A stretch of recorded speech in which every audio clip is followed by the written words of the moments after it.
Ang 10 pinakamahirap na syudad sa Pilipinas. Alam mo ba na sa kabila ng pag-unlad ng maraming lungsod sa bansa, mayroon pa ring mga syudad na nananatiling kabilang sa pinakamahirap? Sa bawat mataas na gusali, sa bagong kalsadang nakikita natin, may mga lugar na patuloy na nakikipaglaban sa kahirapan araw-araw. Pero bakit nga ba hanggang ngayon ay hindi pa rin sila tuluyang nakakaahon? Ano ang mga dahilan kung bakit tila paulit-ulit na lamang ang problema? Sa video nito ay pag-uusapan natin ang ilan sa mga syudad na madalas na lumalabas sa mga ulat tungkol sa mataas na antas ng kahirapan. Mahalagang tandaan na ang kalagayan ng isang lungsod ay maaaring magbago sa paglipas ng panahon, depende sa ekonomiya, mga programa ng pamahalaan at iba pang salik. Kaya ang listahang ito ay batay sa mga ulat at pangkalahatang datos tungkol sa poverty incidence at hindi nangangahulugang pare-pareho ang sitwasyon ng bawat residente. Number 10. Lamitan City, Basilan.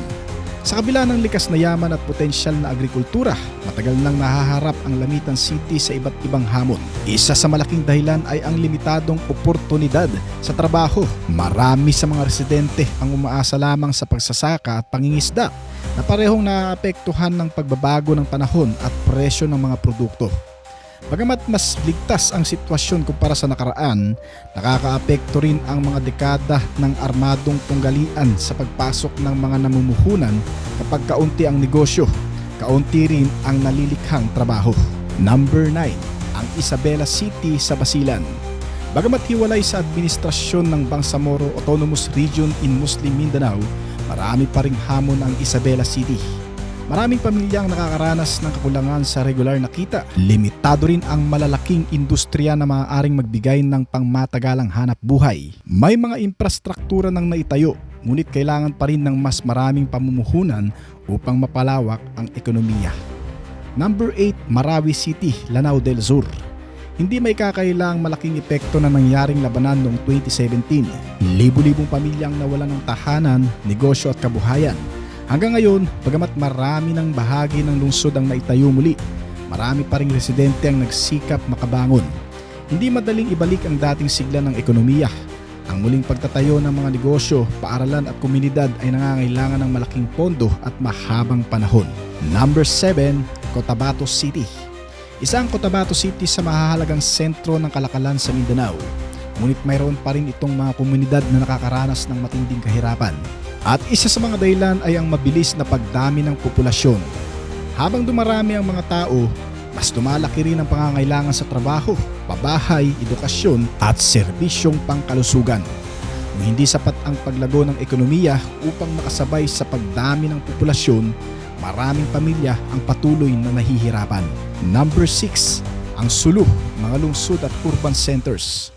Ang ilang urban areas sa lalawigan ng Sulu ay matagal nang humaharap sa mga hamon tulad ng limitadong infrastruktura, kakulangan sa malalaking negosyo at kahirapan sa transportasyon. Dahil dito, mas mabagal ang pagpasok ng mga bagong pamumuhunan kumpara sa ibang bahagi ng bansa. Bagamat may mga positibong pagbabago sa seguridad at kaunlaran sa mga nakaraang taon, marami pa rin komunidad ang nangangailangan ng mas maraming oportunidad sa kabuhayan. Number 5. Ang Dipolog City. Bagamat isa itong mahalagang lungsod sa Zamboanga Peninsula, mayroon pa ring mga sektor na nakakaranas ng kahirapan. Marami ang umaasa sa agrikultura at maliliit na negosyo. Kapag bumaba ang presyo ng mga ani o humina ang ekonomiya, agad itong nararamdaman ng maraming pamilya. Number 4. Ang Calbayog City sa Samar. Isa sa pinakamalaking hamon ng Calbayog ay ang madalas na pagtama ng mga bagyo.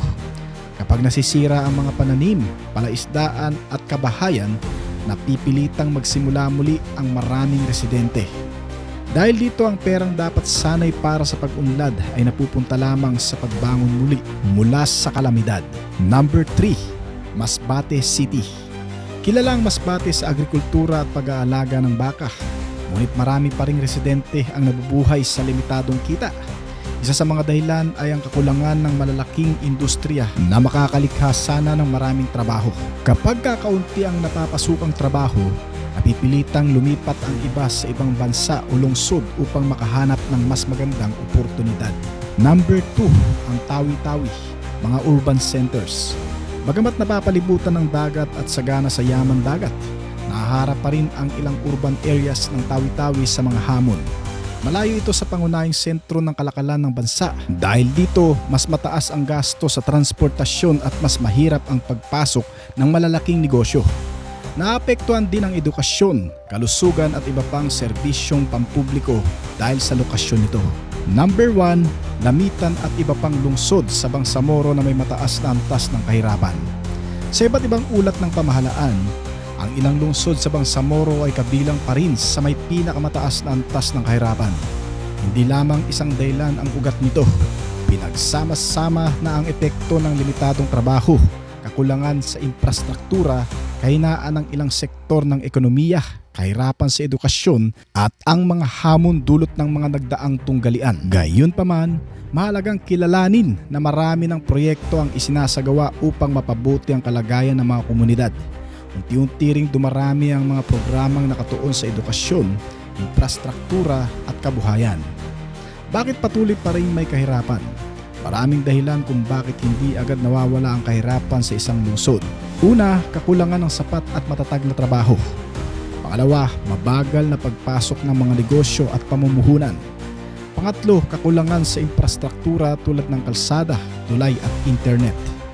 Pang-apat, mataas na bilang ng mga pamilyang may mababang kita. Pang-lima, madalas na kalamidad na sumisira ng kabuhayan.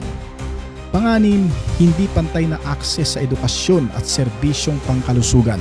Pang-pito, mga epekto ng mga nagdaang armadong tunggalian sa ilang lugar. Kapag nagsama-sama ang mga salik na ito, mas magiging mahirap para sa pamilya na makaipon, makapagtayo ng negosyo o magkaroon ng mas magandang kinabukasan. Ang kahirapan ay hindi simpleng usapin ng kasipagan o kakulangan sa pagsisikap. Madalas ito ay bunga ng maraming magkakaugnay na salik mula sa kakulangan ng oportunidad hanggang sa epekto ng kalamidad, geografiya at kasaysayan ng isang lugar. Mahalaga ring matandaan na ang mga lungsod na nabanggit ay hindi lamang binubuo ng mga istatistika. Tahanan ang mga ito ng milyong-milyong Pilipinong patuloy na nagsisikap upang mapabuti ang kanilang buhay. Marami ring lokal na pamahalaan, organisasyon at mamamayang nagtutulungan upang mapaunlad ang kanilang mga komunidad.